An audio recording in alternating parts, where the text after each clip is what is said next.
Hi guys, I'm here to talk about a very important topic, racism.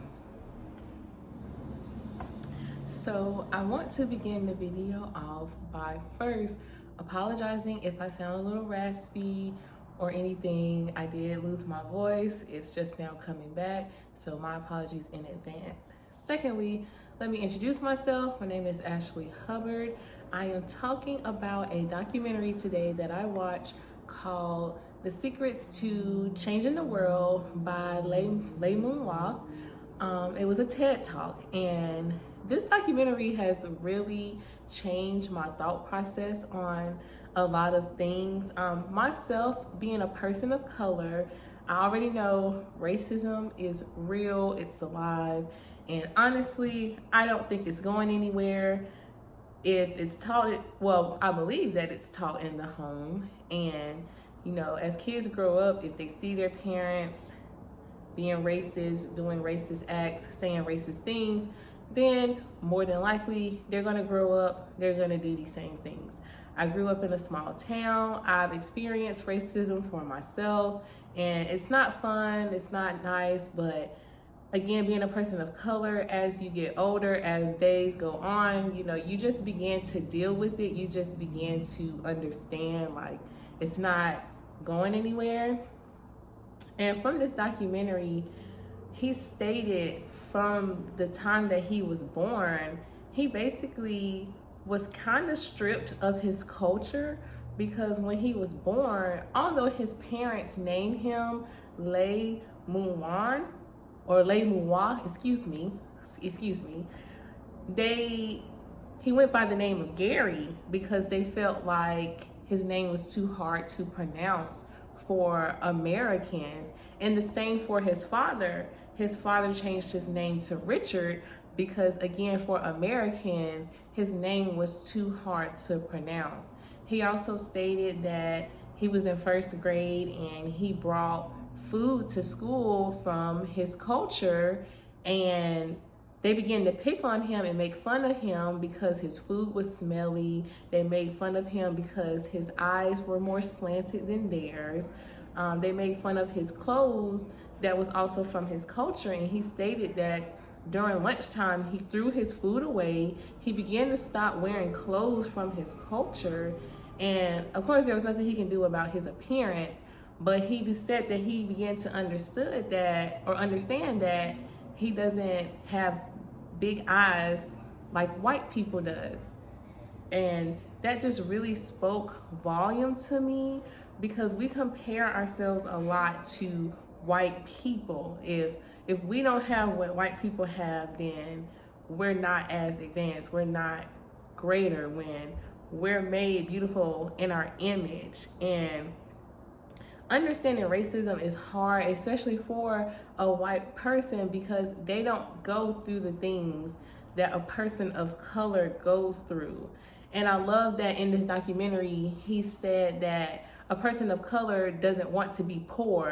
A person of color doesn't want to be in a neighborhood that is, that has gang violence and has all of these things. Like, we don't wake up and choose to be impoverished. Like, that's not what we do. We don't wake up like, oh, I think I want to be poor today. Oh, I think I want to live in poverty today. That's not what we do. That's not a lifestyle that we choose. But in reality, it's hard. It's harder for people of color.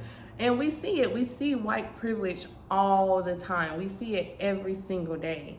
And so this documentary just really spoke volume to me, and it just helped me to understand that sometimes people do strip their culture to try to fit in with the narrative, to try to fit in with what society say is right. And I mean, we hate to see it, but we have to stop being ignorant to what things are. There's no reason that someone of the Asian descent should have to change their name because we're not willing to learn how to pronounce their name. There's no reason for African Americans to have to continuously correct someone on their name as well. There's no reason for us to have to just accept the fact that someone's not going to get our name correct when all they have to do is just pronounce it, work on it. I mean, if it's that hard for you to pronounce, I mean, ask the person if you can call them a nickname or something. But for someone to have to change their name because the average American, specifically a white person, can't pronounce their name, that's just not right. It's not right at all. And I would hate for that to happen to me. I mean, I have a pretty easy name to pronounce. My name is Ashley. A lot of people do pronounce my last name wrong. And I mean, it's annoying, but but your name is your name. Your name was given to you by your mother. And there's no reason that you should have, and by your father, and there's no reason that you should have to change your name because someone can't get it right. There's no reason that you should have to go by a more average, basic name, not to say, not to come for anybody's name whose name is basic, because I mean, my name is Ashley, but there's no reason that anyone should have to change their name. And, listening to him speak on that, it just put things in a whole different perspective for me. And then for me also, I work at social services. So I work with different populations every day. I majority work with the Spanish-speaking population, and a lot of the times I have to use an interpreter because they don't speak English. And working with this population, I have began to learn their culture. I've actually worked with the Spanish-speaking population when I was a child care teacher as well. The teachers I worked with were Spanish speaking, and so when I was working in the daycare, I really got to see a lot of their culture, and I would ask questions, and they would bring in their food for me to try, and just different things. They taught me a little bit of Spanish, and the same vice versa. Like, they would ask about my culture, and they have tried food from my family, and so it's just about being open-minded and being able to learn and really willing to learn about someone else's culture, to really understand, to really break this narrative, to really stop these things that are happening where people of color, whether it's Black, Asian, Hispanic, are feeling so different in the world. It takes nothing for you to ask. I'm sure we would much rather you ask and understand than to be ignorant and to just walk around thinking you know everything, thinking that you can do what you want to do, call us what you want to call us. It doesn't work like that.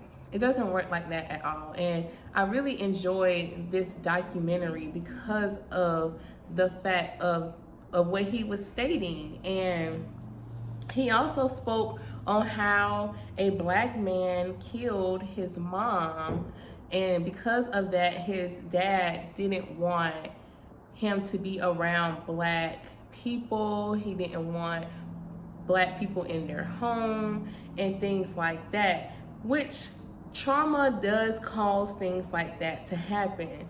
And I really enjoyed the fact that outside of his father wanting that, he didn't fall to that. Like, he still had Black friends. He was welcome into Black people's homes. And in the end, he said that he had a Black friend. The Black friend invited him to his home. And he said that he was nervous about going just because of the fact that his father did tell him to stay away from people like us, people who are color, because we are known to be gangster and to kill and steal and all of these things. But he said he still went, and just to find out that this Black guy, his Black friend, was living in the home that he was born in. So it's just crazy how things can come back around. And the documentary was just beautiful of how he was just understanding of different cultures and things, and he was open-minded and willing to learn. And that's how we have to be in this world. We have to be open-minded. We have to be willing to learn. Racism, it's not going anywhere. It's not going anywhere, if you ask me. But I mean, we can learn to change. We can learn to love one another, to come together as one. And working with these different populations, you have to be open-minded. You have to understand that what they do is not like what you do, and you have to be okay with that. You can't go to the client and be like, well, I don't do it like that. In my culture, we don't do that. You can't do that. You can't do that unless you want to get fired. That's what's going to happen. You can't do that. But instead, embrace the difference. Embrace the difference. And I think when it comes to working with other populations, that's the main thing that you're going to have to do is, one, understand that their culture is different from yours. And two, again, be open-minded. Be willing to learn. Be willing to ask questions. That's the main thing. And I think as you're asking questions, as you're being open-minded, as the client sees that you want to learn about their culture, they're going to relax. They're going to become more relaxed. They're going to be open to you. They're going to be willing to let you work with them as a therapist, a social worker, caseworker, counselor, teacher, whatever it is, because that was another thing that he stated in his documentary was, as a teacher, he didn't sit with the teachers. He sat with the students because he wanted to see how the students live their day-to-day lives. He wanted to see how the students embrace themselves, embrace their cultures, and embrace other people. And that's how it is. That's how we have to be. We have to see. We have to be observant. We have to just understand. And we need to just, again, stop being ignorant to the things that we see. If we don't know, ask. Google. Google is here for a reason. Bing is here for a reason. We have all the technology. We have all the knowledge to learn.